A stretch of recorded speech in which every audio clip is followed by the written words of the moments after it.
আসসালামু আলাইকুম। আজকে আমরা সিলেট সুরমা নদীর পানি লইয়া কথা কইমু।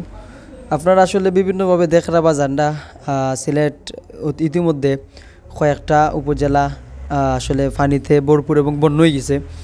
তো সিলেটের সুরমা নদী আসলে খুবই খরস্রোত একটা নদী এবং সিলেটের মধ্যে সবথেকে বড় নদী সিলেট সুরমা নদী এবং এই নদীত আসলে আমরা জায়গাটি গতকালকে লাইভ দিছিলাম এবং আজকে আপনারা আবার ফানি দেখাইলাম। আসলে ফানি বিপদসীমার প্রায় অতিক্রম করে লিছে। বিপদসীমা অতিক্রম করে কিন্তু বিভিন্ন সিলেটের যে বা সুরমা নদীর আশেপাশে যে বিভিন্ন ধরনের আছে দেখতে পারেন আপনারা ওই যে পানি এগুলাতে আসলে পানি জারগি।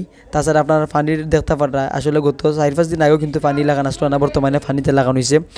আর সিলেট তো আপনারা জানেন যে বন্যল রেডি হয়ে গেছে, যে সিলেটের বিভিন্ন অঞ্চল যেমন কোম্পানিগঞ্জ বাদে জাফলং বুলাগঞ্জ জাফলং যেটা, এর বাদে আপনার বিছনাকান্দি গোয়াইনঘাট খানাইঘাট, এর বাদে আরও বিভিন্ন এলাকা আপনারা দেখতে পারা যায় আসলে বিভিন্ন মাধ্যমে আসলে পানি প্লাবিত এবং খুব বেশি আসলে মানুষ ক্ষতিগ্রস্ত হইরা।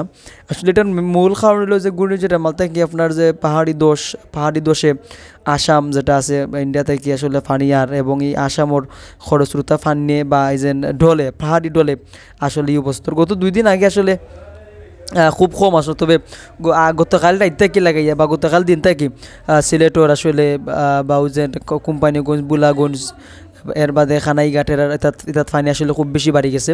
তবে সিলেট সুরমা নদীর পানিও আসলে খুব বেশি আসলে বাড়ছে বিপদসীমার বাইরে। আসলে আমি আপনারা দেখাইতাম চাইলাম।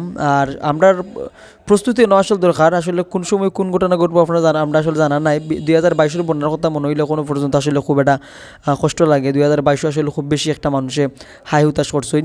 তো আল্লাহ পাক আমরা এই 22-এর বন্যা থেকে 22-এর বন্যা যেতে হয় না এবং আমরা এখনো পর্যন্ত বিশ্বনাথবাসী এখনো পর্যন্ত বা সিলেটের বিভিন্ন মানুষ এখনো পর্যন্ত সুস্থ আসইন বা এখনো পর্যন্ত পানি লাগান ধরা দিছে না। তো সবটা আল্লাহ মাফ করুক আর সব ভালো থাকবা সুস্থ থাকবা, এমনকি বন্যার লাগে প্রস্তুতি গ্রহণ করবা। ধন্যবাদ।